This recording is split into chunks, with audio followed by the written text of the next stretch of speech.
graça e a paz do Senhor Jesus a todos. Amém. Vamos abrir as nossas Bíblias na segunda epístola de Pedro. Segunda epístola do apóstolo Pedro.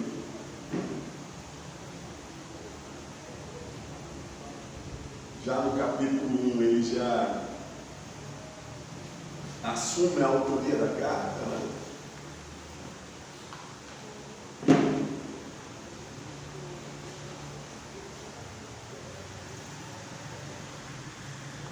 Segunda epístola de Pedro, no capítulo 1, versículo 1, ele assume a autoria da epístola, diz assim: Simão Pedro, escravo e apóstolo de Jesus Cristo, aos irmãos que mediante a justiça de nosso Deus e Salvador Jesus Cristo, receberam conosco uma fé igualmente valiosa. Então, algo interessante dessa carta é que Pedro testemunha que Jesus é Deus. Graça e paz vos sejam multiplicadas no pleno conhecimento de Deus e de Jesus nosso Senhor. Esse é o preâmbulo da carta. Aí no versículo 3, ele fala algo que nós devemos ter sempre em nosso coração. Ele diz assim: seu divino poder nos concedeu tudo de que necessitamos para a vida e para a piedade, por intermédio do pleno conhecimento daquele que nos convocou para a sua própria glória e virtude. Então nós temos em nós a capacidade de conhecer a Deus, de compreendê-lo, de saber do seu caráter, da sua personalidade, o que ele é capaz de fazer, o que ele pode fazer por nós. E Ele está fazendo, amém?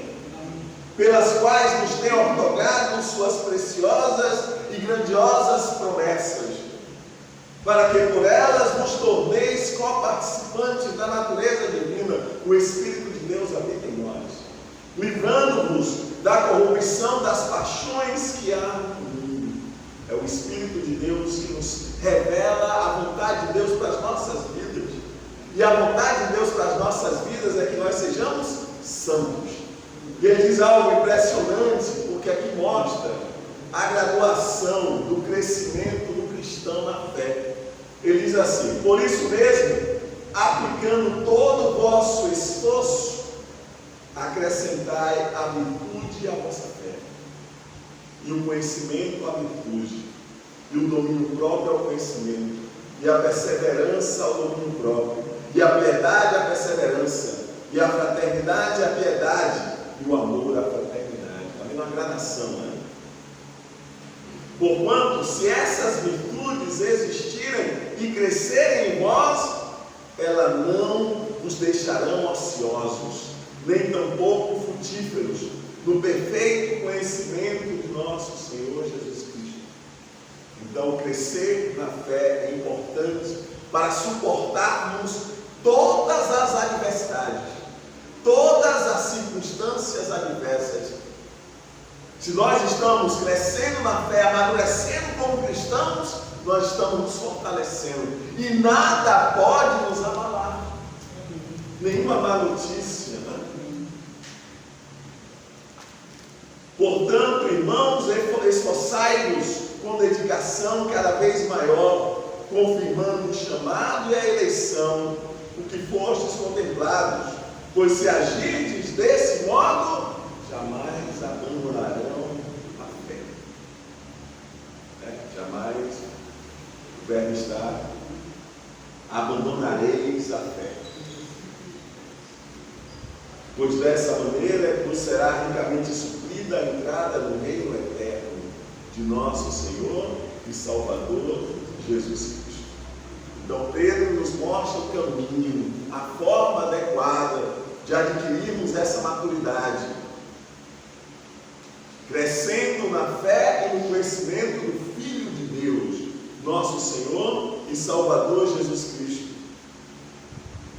Aí no versículo 15 do capítulo 1 diz assim: todavia tenho me empenhado para que mesmo depois da minha partida vos lembreis com clareza desses ensinos em toda e qualquer circunstância. Então nós estamos aprendendo a palavra de Deus para em toda e qualquer circunstância nós possamos aplicá-la e aplicar da forma devida.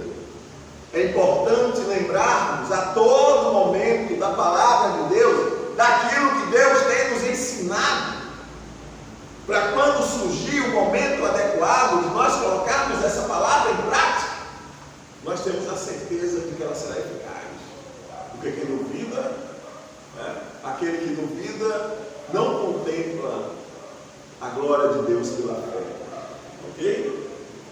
Aí ele fala agora da supremacia da palavra de Deus. Então ele diz: porquanto não seguimos fábulas enganosamente inventadas, quando vos fizemos conhecer o poder e a vinda de nosso Senhor Jesus Cristo, pois fomos testemunhas oculares da sua majestade. Então nós estamos diante de alguém que testemunhou o que está escrevendo. Ele viu com os olhos físicos, contemplou através da fé, ele viu em ação, em poder, em glória nosso Senhor aqui na terra agindo. Aquele que não tem nem começo nem fim de dias, o que estava com o Pai agora encarnou-se, esteve entre nós, e esse homem o viu. Então não é qualquer um que está escrevendo a epístola, é aquele que viu acontecer tudo aquilo. Não que aqueles que não viram devem ser menos honrados. Não.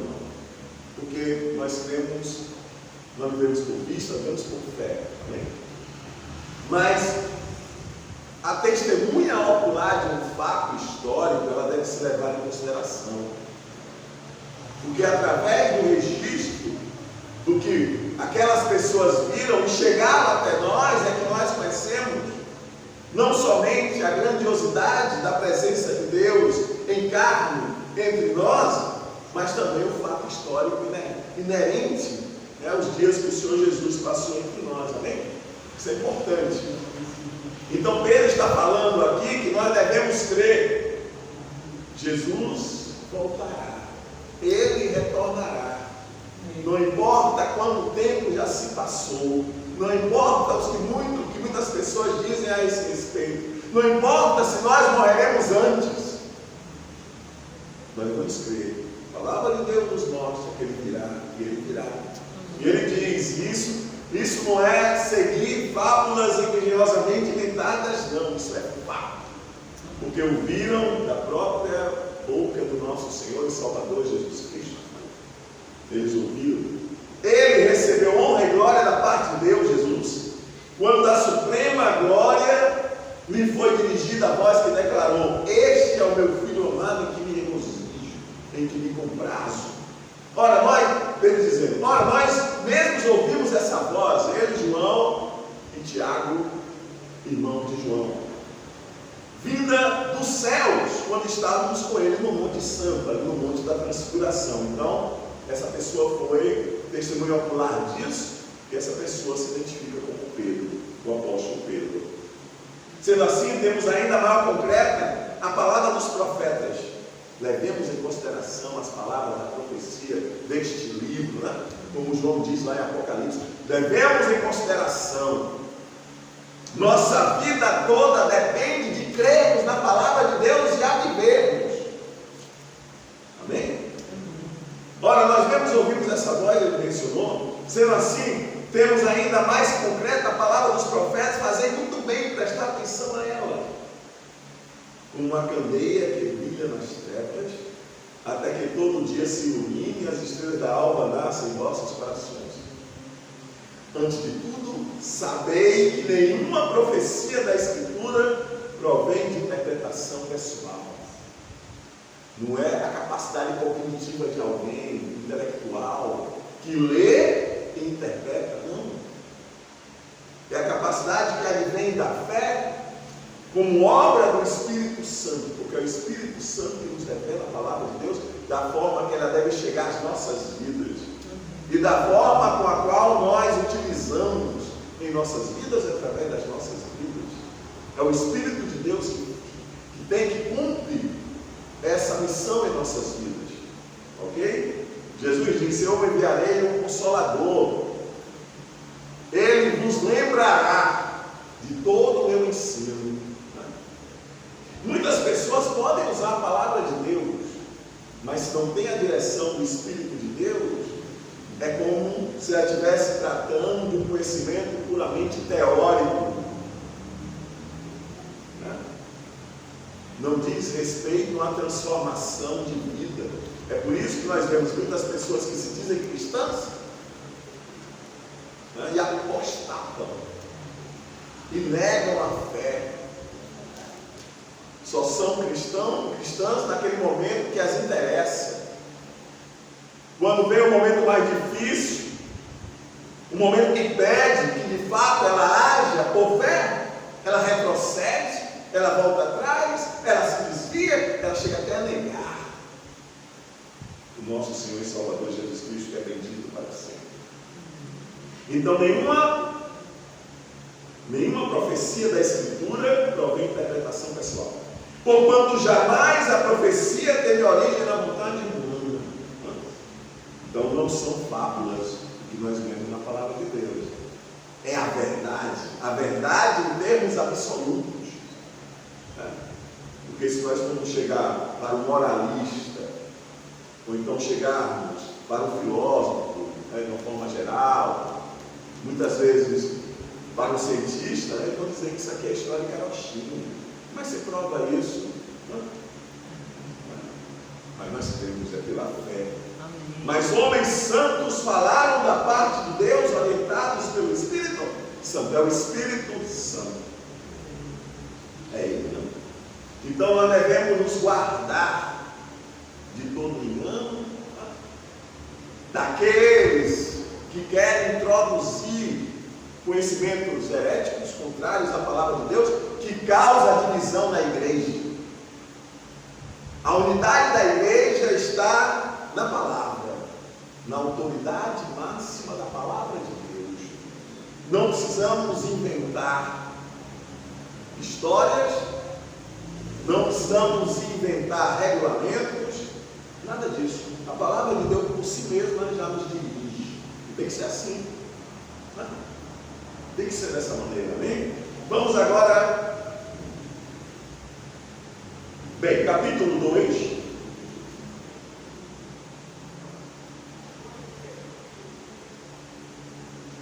Capítulo 2 agora.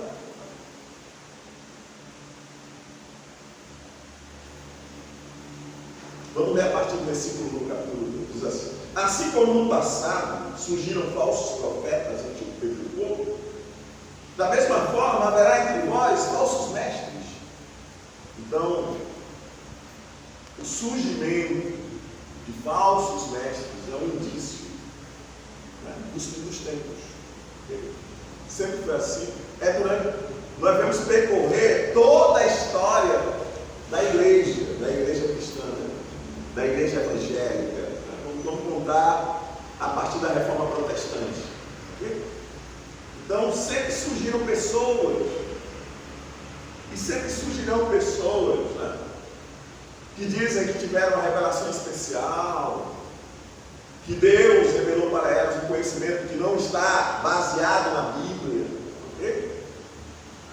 Essas verdadeiramente são histórias que não devemos levar em consideração.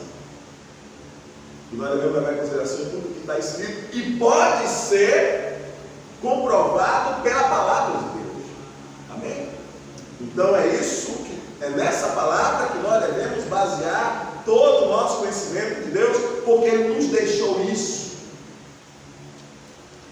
como regra de fé e prática para as nossas vidas. Amém? Então ele continua dizendo: então haverá entre vós falsos mestres, os quais introduzirão dissimuladamente heresias destruidoras, até o cúmulo de negarem o soberano que os resgatou, atraindo sobre si mesmos repentina destruição. Ele estava combatendo aquilo que nós dissemos, Muitos seguirão esses falsos ensinos e práticas libertinas. Por causa dessas pessoas haverá difamação contra o caminho da verdade. O caminho, naqueles tempos, nós que fazemos parte da igreja, nós éramos éramos denominados aqueles que fazem parte do caminho. Okay? Então esse termo caminho é para aqueles dias. Tá certo? Hoje nós nos denominamos a igreja do Senhor, ok? Reunida de todos os povos, línguas e nações. Tá certo? A igreja invisível. Aqui é o lugar onde nós congregamos. Aqui é a igreja visível, a igreja local, a congregação local. Tá certo? Mas a igreja do Senhor, ela se compõe de todos os santos, daqueles que foram justificados pelo sangue de Jesus, de todos os povos, línguas e nações. Amém? Então nós temos muitos irmãos. A família é grande, oh glória, está crescendo cada vez mais. Movidos por sorte da ganância, tais vestes os explorarão com suas lendas e artimanhas. Está vendo? Eu mencionei há pouco. Todavia, a sua condenação desde há muito tempo paira sobre eles, sua destruição já está em processo. E isso é um indício, né? De que tudo caminha para o fim. Ok?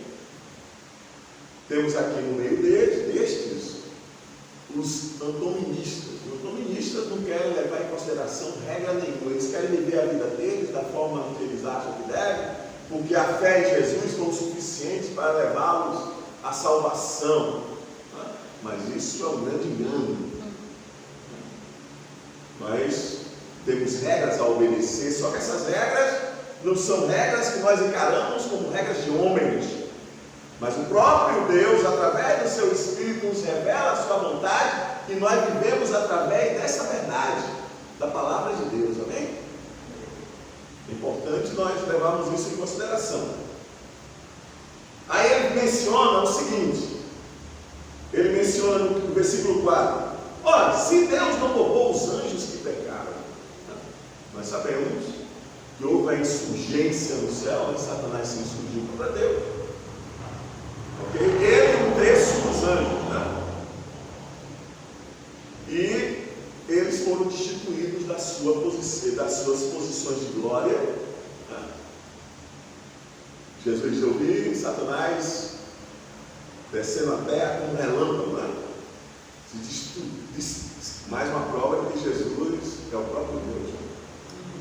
E destituiu Satanás, esses anjos que caíram da sua posição de glória. Hoje eles estão foscos, eles não têm o brilho mais da presença, né, da criação de Deus em suas vidas, amém? Nós também não tínhamos antes de nos converter, nós passamos a ter, okay? Porque antes de nos convertermos, nós éramos para Deus como mortos. Nós éramos como aqueles zumbis que aparecem naqueles filmes, né? Andávamos pela terra, mas sem nenhum propósito, sem entender o que está acontecendo. Agora nós entendemos porque nós estamos em Cristo. Nossa mente foi iluminada pela palavra de Deus. O Espírito Santo de Deus nos revela a verdade, amém? Então Deus não poupou os anjos, mas os lançou no inferno, aprisionando-os em cadeias abismais, tenebrosas, com o propósito de serem reservados para o juízo. Lembremos que o inferno não foi feito para o ser humano, não foi feito para Satanás e seus demônios. Mas muitos têm ido para o inferno, muitos seres humanos, okay? Por desobediência, por obstinação, por não crerem na palavra de Deus. De igual modo, ele não poupou o mundo antigo quando abateu o dilúvio. Lembramos do dilúvio, né? O pecado era tanto que chegou às narinas do Senhor de tal maneira que ele não pôde mais tolerar. Mas Deus reservou Noé, um descendente de Sete, um descendente de Sem, ok? Um semita, reservou.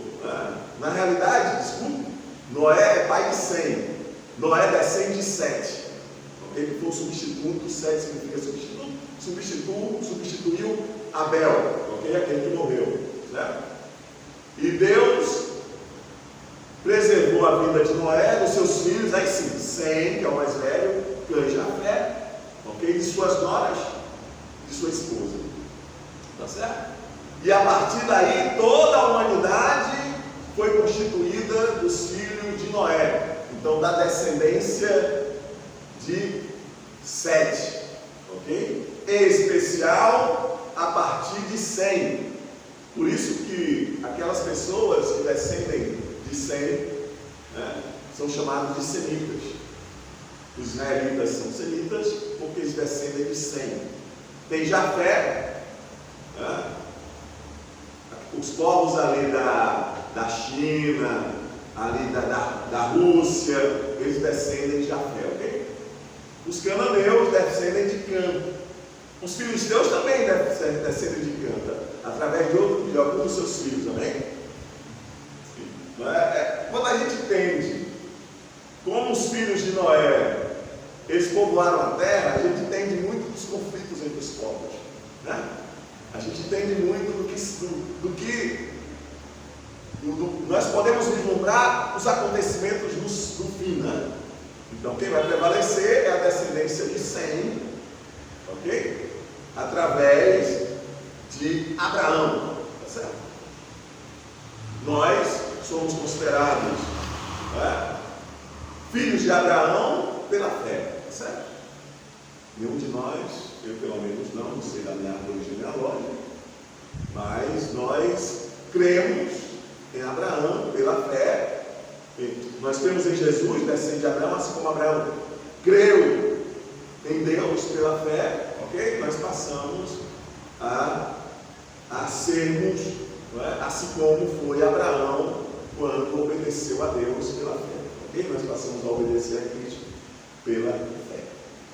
Então veio o dilúvio sobre aquele povo, entretanto preservou Noé, proclamador da justiça, e mais 7 pessoas. Outro evento interessante que nos fala porque Deus vem com justiça sobre a humanidade é o episódio sobre Sodoma e Gomorra, ok? A podridão do pecado de Sodoma e Gomorra chegou a Deus. Deus enviou 3 anjos. Aí nós temos uma teofania, porque uma dessas pessoas que Abraão viu, nós podemos dizer, porque assim como Abraão tratou essa pessoa, né, de forma distinta das outras duas, foram três anjos, né, personificados como seres humanos, né? Um deles era Jesus visto em forma humana, ok? Esses eventos chamam-se de teofania, manifestação de Deus de forma visível, porque ninguém nunca viu a Deus, certo?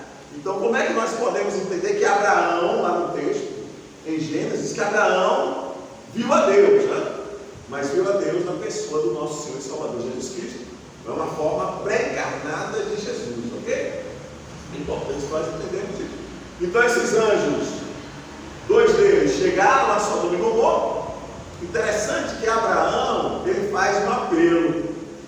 Mas Senhor, se Sodoma e Gomorra tiverem 50 justos, se tiver 50, eu poupo a cidade. Eu sabia.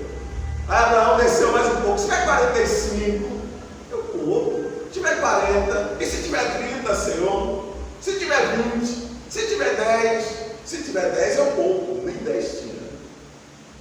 Então os anjos foram destruindo. Nós sabemos que a grande questão do pecado de Sodoma e Gomorra, a imoralidade sexual, né? Certamente teve também desonestidade, mas em especial a imoralidade sexual. Eles queriam até praticar sexo com os anjos, né? Para a gente ver o nível, como estava o nível de depravação dos sodomitas, ok? E dos habitantes do mundo. Ele diz assim: Deus livrou o justo Ló. Então, onde é que eu estou querendo chegar? Eu estou querendo chegar na segunda vinda de Jesus, né? Eu estou querendo chegar no dia do Senhor, quando Deus trará juízo sobre a terra.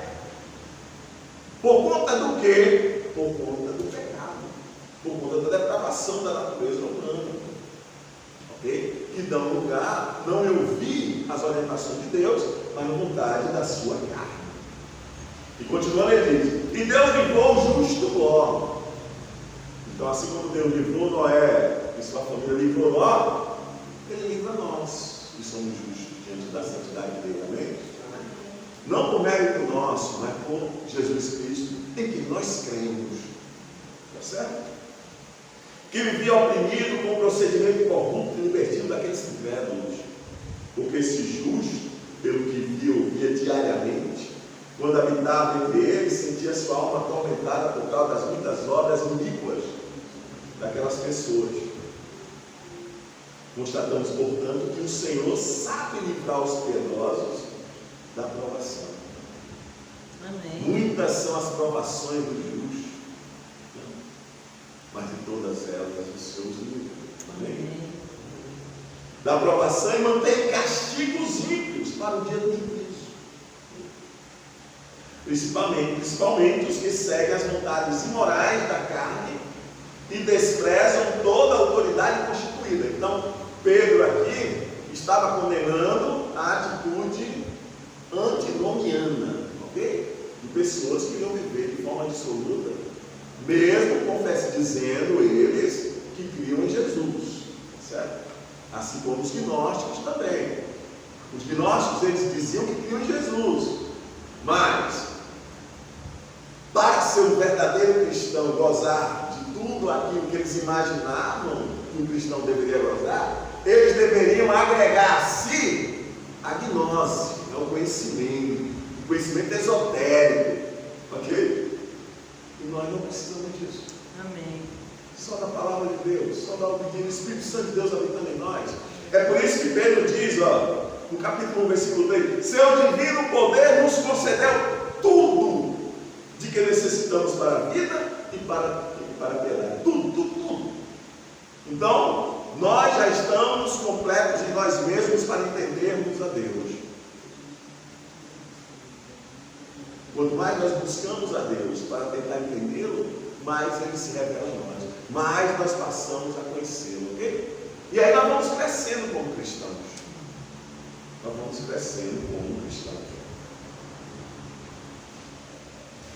Bem, continuando.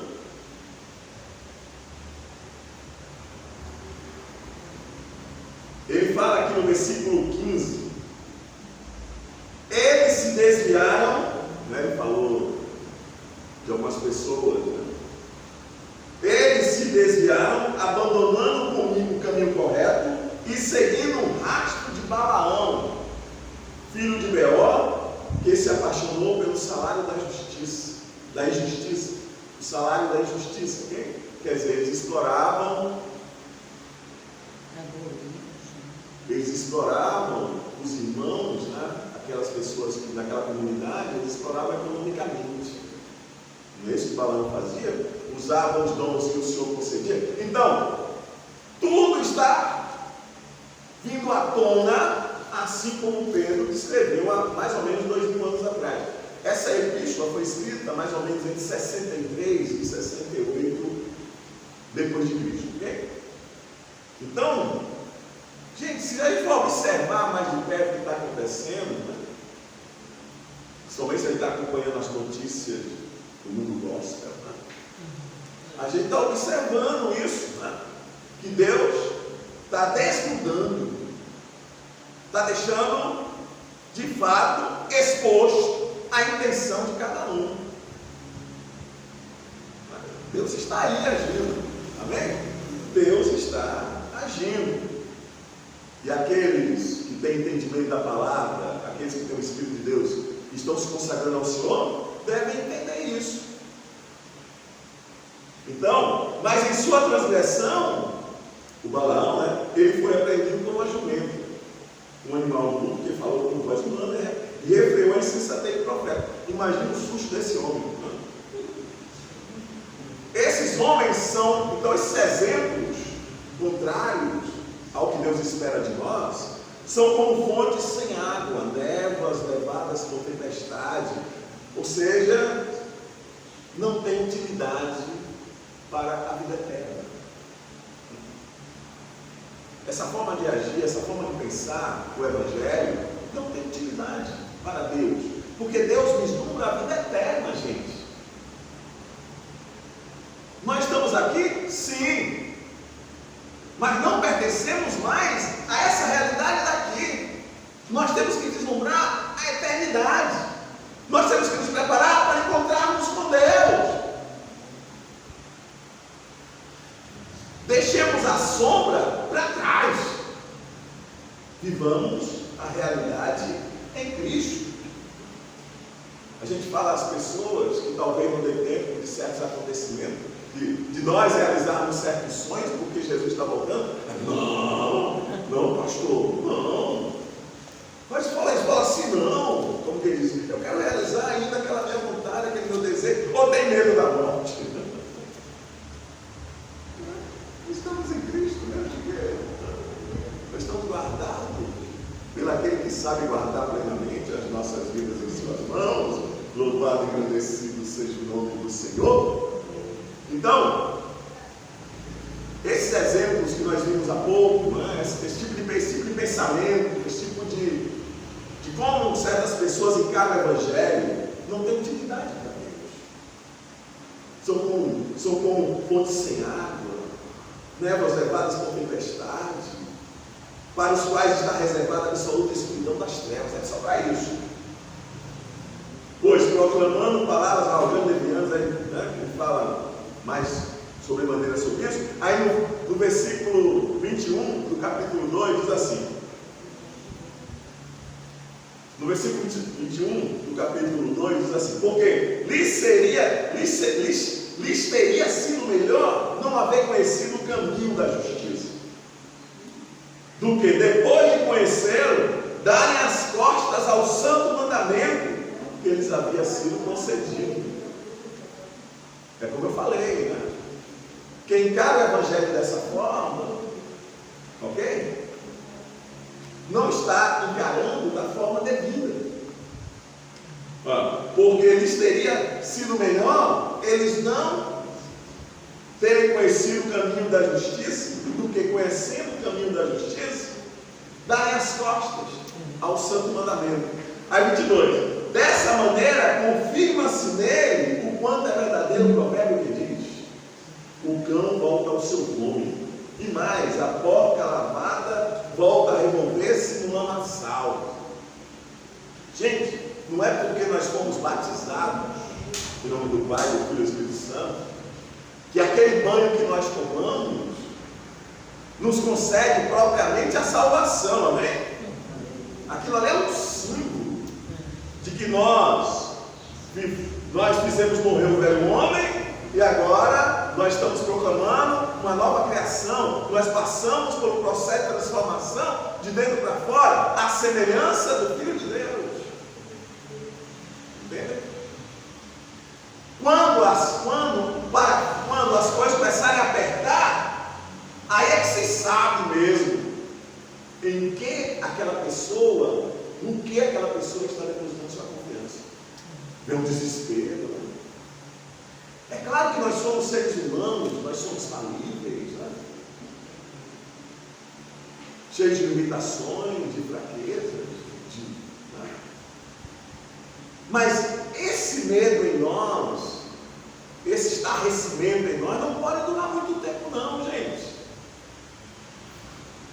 Né? Porque o Senhor está falando que está cuidando, o Senhor está falando que está conosco, o Senhor está falando que já reservou coisas maravilhosas para nós. E a gente ainda fica com esses fantasmas, como se ainda não tivesse conhecido a Cristo. E pior ainda, conhecendo, né? Se colocando nessa posição, agindo dessa forma. Olha como é compatível. A fé não é compatível ao fato de estarmos com medo, apavorados, de negarmos até mesmo a palavra de Deus,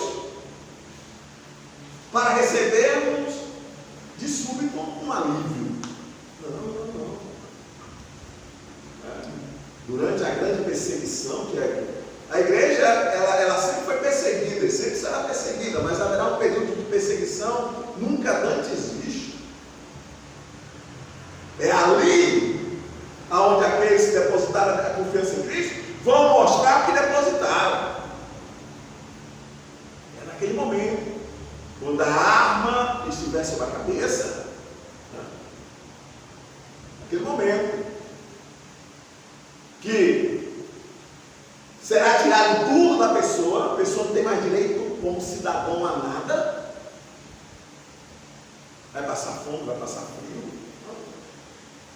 Vai estar exposto a todas essas necessidades. É aí que ele vai demonstrar a quem de fato ele pertence. E em última instância, dá a sua própria vida. É assim que nós devemos encarar. É dessa forma que nós devemos encarar o Evangelho. O Evangelho está nos preparando para nos depararmos com essa situação. Então, sejamos corajosos. Lembremos que nosso Deus é conosco. Durante a grande tribulação, 144 mil israelitas irão sair pelo mundo, das 12 tribos de Israel, irão sair pelo mundo pregando.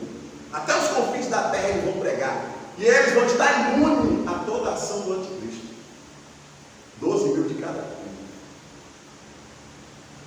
Além daquelas 2 testemunhas que vão estar lá em Jerusalém, pregando, e as pessoas vão ter consciência, porque vai ser transmitido para o mundo inteiro. Todos vão ouvir falar. Nós já estamos ouvindo aqui no Brasil, dificilmente tem uma pessoa que nunca ouviu falar do Evangelho. No Brasil, acho muito difícil. Podem ignorar, não querer levar em consideração, mas que ouve. Aí, no capítulo 3, Pedro fala sobre a promessa que o Senhor nos fez, que é segura, de que Ele vai voltar. Diz assim: amados, esta é agora a segunda carta que eu vos escrevo. Em ambas procuro despertar com estas recordações a vossa mente sincera, para que vos lembreis das palavras que anteriormente foram ditas pelos santos profetas, bem como do mandamento do Senhor. Então, não há erro. Não há erro. Não são fábulas, não são invenções de homem. É o próprio Deus que falou, vai acontecer. Oh, aleluia! Vai acontecer. Foram ditas pelos santos profetas, bem como do mandamento do Senhor e Salvador, que os vossos apóstolos ensinaram. Antes de tudo, considerai atentamente que nos últimos dias surgirão escarnecedores, anunciando suas zombarias e seguindo suas próprias paixões. Eles proclamarão, como proclamavam naqueles dias, o que aconteceu com a... Então Jesus tinha morrido há poucos anos, tinha morrido e ressuscitado e ascendido ao céu há pouco tempo. Eles já estavam questionando. Aí, já faz 30 anos, 40 anos, cadê que ele voltou? Nós já estamos há quase 2000 anos e ele não voltou, mas vai voltar. Eu creio.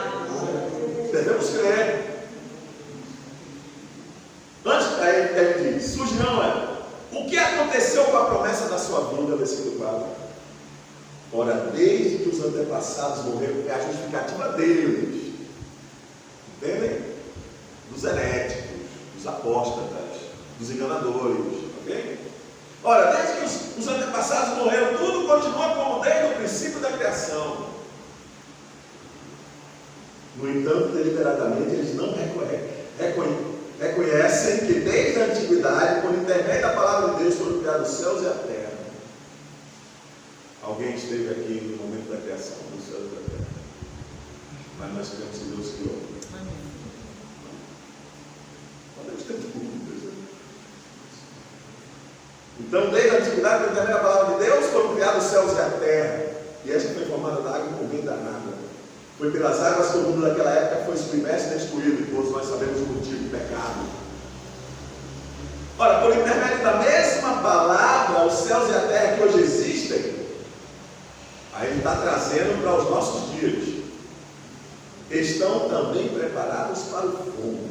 Deus havia dito que não ia mais destruir a terra pela água, mas destruir pelo fogo.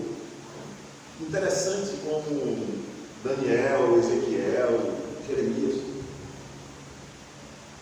e tantos outros profetas, né? Eles vislumbraram eventos escatológicos que eles não tinham entendimento do que seria aquilo. Mas hoje nós, que passamos por toda esse processo de desenvolvimento tecnológico, de armamentos, nós sabemos o que Pedro está dizendo aqui, né? Armas nucleares, né? Armas capazes de destruir toda a humanidade. Os Estados Unidos têm, a Rússia tem, a China, né? O Irã quer ter, o Israel tem, né? Armas nucleares, ok? Então, armas sofisticadíssimas, que daqui a alguns anos vão aparecer outras tantas mais sofisticadas ainda. Então, observe, imagine quando João viu tudo aquilo na ilha de Patmos, né? Ele não entendia o que aquele negócio é, aquele dragão cuspindo fogo, né?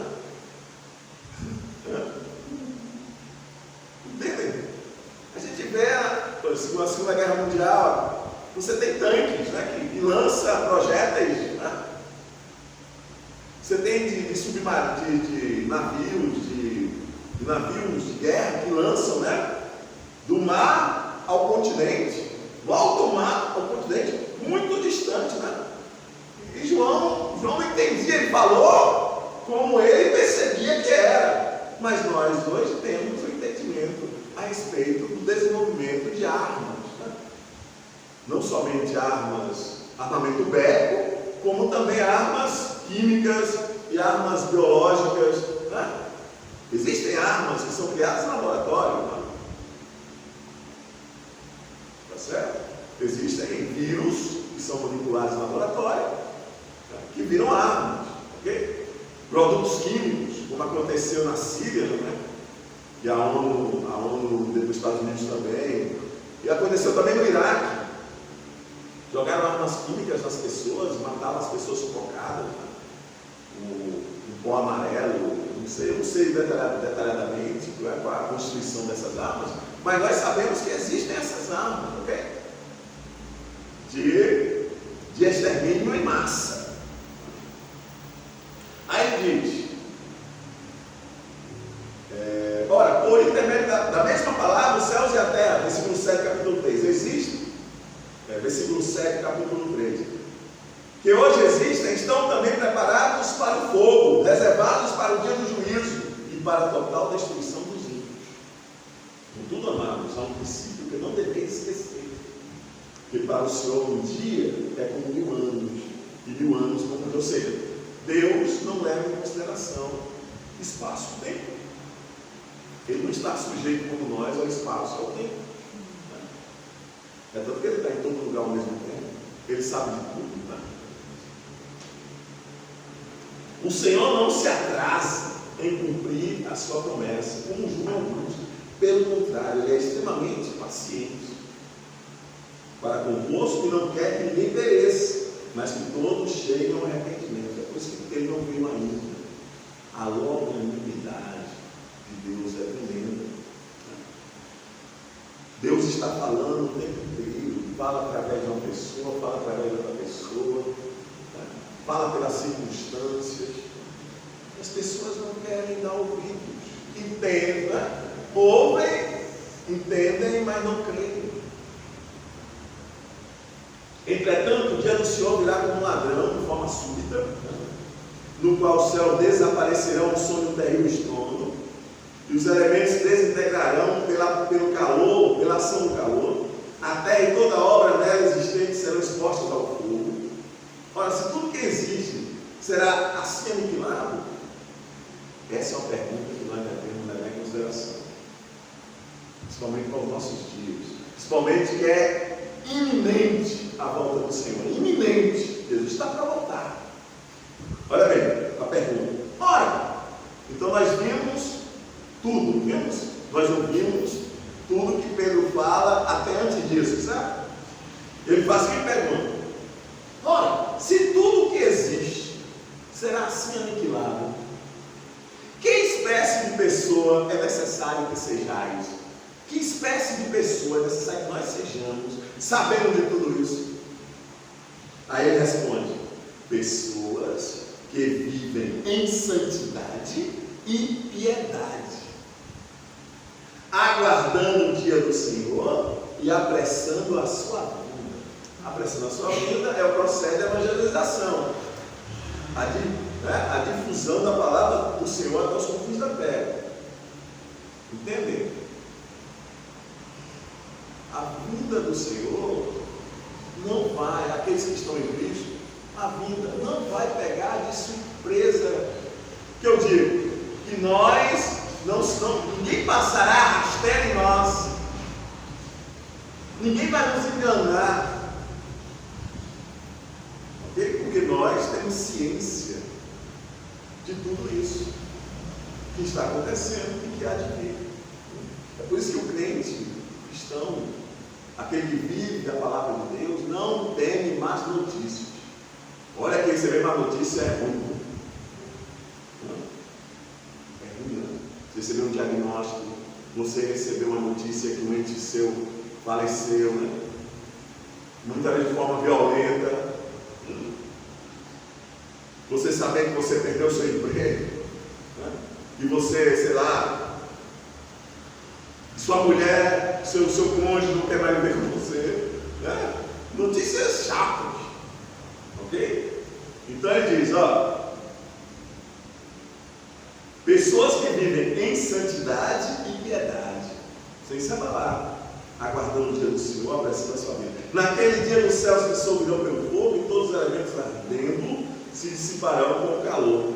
Todavia, confiados em sua promessa, esperamos novos céus e nova terra, onde habita a justiça. Louvado e agradecido seja o nome do Senhor. Por isso, amados, enquanto aguardais estes eventos, esforçai-vos, sem murmuração, sem queixa, esforçai-vos para que sejais encontrados por ele em plena paz, sem mácula e livre de culpas diante dele. Livremos os nossos corações de todo sentimento contrário. Considerai que a longanimidade do nosso Senhor é uma oportunidade para que possais receber a salvação. Assim como o nosso amado irmão Paulo, ele até menciona Paulo, né? Ele leva em consideração Paulo, e ele dá autoridade àquilo que Paulo escreve, assim como as escrituras sagradas em geral. Ele inclui as escrituras de Paulo como sagradas, amém? Interessante isso, né? Então, versículo 17: sendo assim, amados, estando bem informados, estando bem informados, eu estou bem informado, aleluia. Estando bem informados, guardai-vos para que não sejais conduzidos pelo erro e sedução dos que não têm princípio moral, dos que não têm princípios morais, vindo a perder a vossa segurança e cair. Não? Estejamos firmes em Cristo. Antes, crescei na graça e no conhecimento de nosso Senhor e Salvador Jesus Cristo. A Ele seja a glória, agora e no dia eterno. Amém. Coisa linda, né? A intenção inicialmente de Pedro era consolar. Na primeira vez, ele consola os corações daqueles que se iam ser perseguidos, né? Aqui ele já está mostrando de fato. Não é mais consolação, não. Aqui ele está dizendo, colocando os pontos nos is. Vai ser assim, vai ser assim, vai ser assim, e acabou. Né? A primeira epístola ele fala de teologia, da vida prática do cristão, né? Consolando os corações daqueles que iam ser perseguidos, que já estavam iam ser perseguidos mais ainda, né? Agora não. Vai acontecer isso e aquilo por conta do pecado. Né? A ira de Deus vem sobre toda a injustiça, sobre toda a impiedade. Né? Então a ira de Deus vem como uma ação da sua santidade.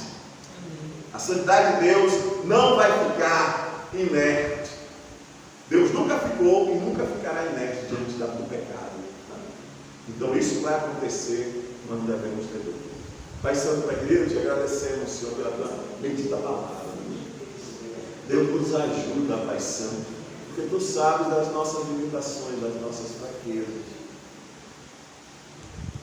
Mas que seja o Senhor em nós a nos instruir, a nos dar conhecimento, sabedoria, para que possamos agir conforme o teu querer e a tua vontade, obedecendo em tudo. Pai, vai nos dando discernimento de espírito, para que nós sempre saibamos o que vem de ti, o que não vem de ti. Dai-nos discernimento, Senhor. Dai-nos conhecimento cada vez mais profundo da tua natureza, e que ela encontre, Senhor, a nossa natureza conforme o teu querer e a tua vontade.